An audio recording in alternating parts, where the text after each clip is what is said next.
that Rotary has attracted many people to this. I think of an Indian family,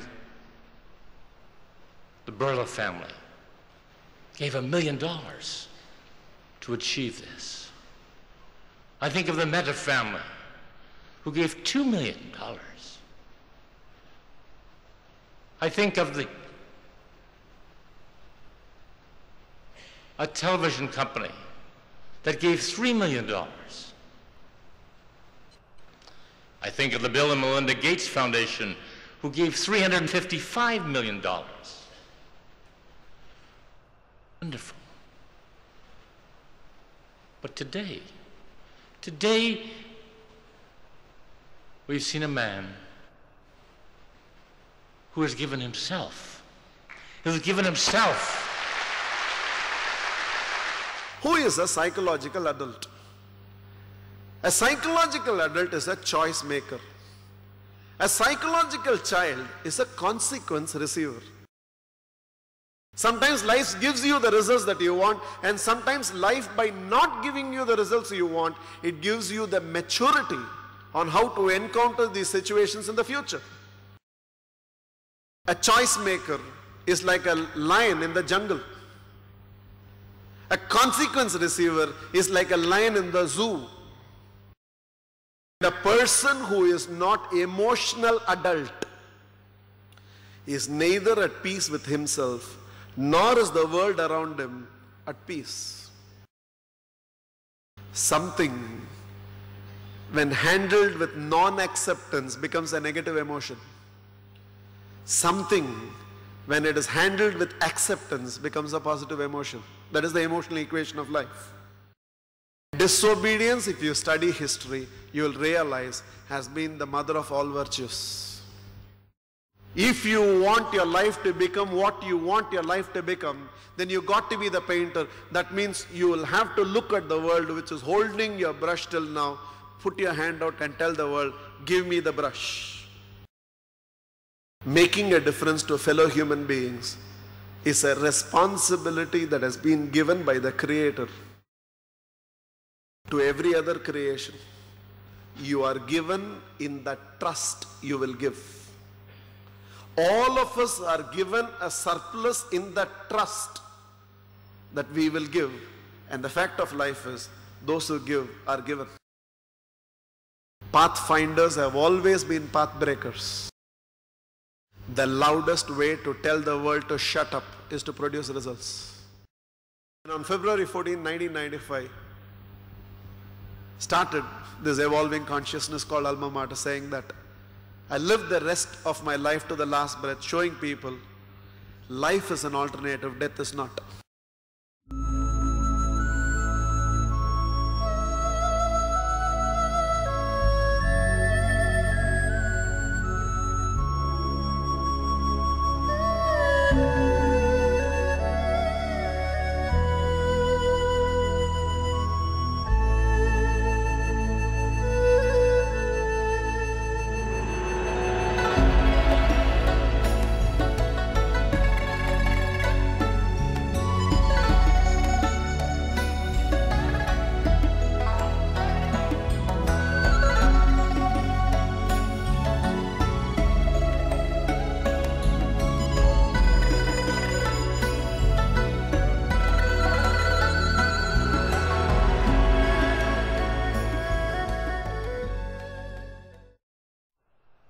The greatest contribution of this culture to mankind is this gesture of bringing these two hands together and bowing down to each other.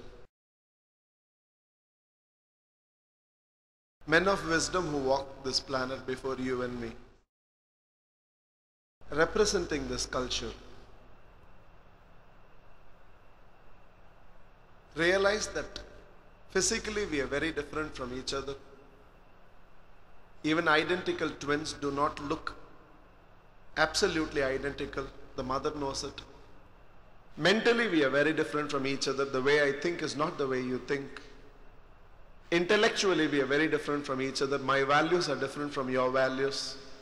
And as I evolve, even my own values keep changing. Emotionally, we are very different from each other. What makes one angry makes another smile. What makes one laugh makes another cry.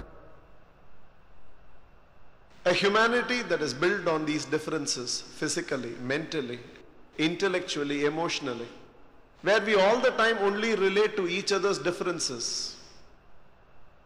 There will only be comparisons, and where there is comparison, somebody will always feel superior and somebody will always feel inferior. And a humanity that is built on the grounds of superiority and inferiority. There will only be exploitations and rebelliousness, and in such a humanity, brotherhood is not possible, peace is not possible, harmony is not possible. So they believe that every time when two human beings face each other, come in contact with each other, the spontaneous response should not be identifying the differences between you and me, but identifying if there is something common between you and me. And they said, there is a spiritual oneness between you and me, by language, by nation, by religion, by the color of the skin, by economic status. We may be different from each other. On so many materialistic identification, we can be different from each other. But spiritually, the spark of life in me and the spark of life in you is one and the same. Electricity is the same. It is just that it is manifesting itself differently through different equipments. It's coming out as light through these bulbs. It's coming out as air conditioning through the air conditioner and cooling the room. And it's amplifying my voice through these amplification systems. But everything is functioning by the strength of the same electricity. Manifestations are different because the equipments are different. Similarly, you and me are different equipments. We manifest our life with a lot of differences, but that source of life, by whatever name you call it God, call it spirit, call it soul, call it Atman, by whatever name you call it, that source of life is one and the same.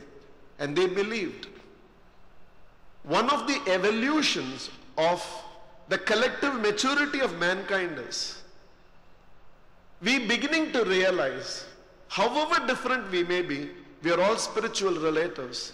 Somewhere in the spiritual sense, we are all connected to each other because we share the same source of life. And they believe the more and more you realize that we are spiritual relatives, then there is no more the possibility of you and me living our life believing in me, mine, myself, and our selfishness. You automatically sensitize yourself to the needs of fellow human beings. And somewhere you see that somebody out there in the world is in some way a parent to you, some way a brother, a sister to you, some way a child to you, some way a friend to you. Some way we are all interconnected. And it is not just an abstract philosophy. Come to think about it. One of you wanted a friend of yours to attend this program, and by virtue of 4 o'clock the doors have been closed and your friend could not come inside. In spite of the fact you have made it to the program, you will not be peaceful because your heart continues to beat for your friend outside. What is the connection? Somewhere deep inside, something within you is still feeling for that friend. And you let me clarify, because a lot of you are hearing me for the first time in this crowd. I closed the doors at 4 o'clock for a 4 o'clock program, not out of disrespect for all those people who have come late, out of my respect for all of you who have come on time. This is my way of respecting you, because if I invite all of you to come to a program at 4 o'clock, and for the sake of a few latecomers, I don't start the program at 4 o'clock, somehow I am making all of you look like fools for having come on time, and showing that I am willing to wait for the sake of those latecomers. And as long as we continue to keep waiting for latecomers, the late-coming community will grow. Punctuality community won't grow.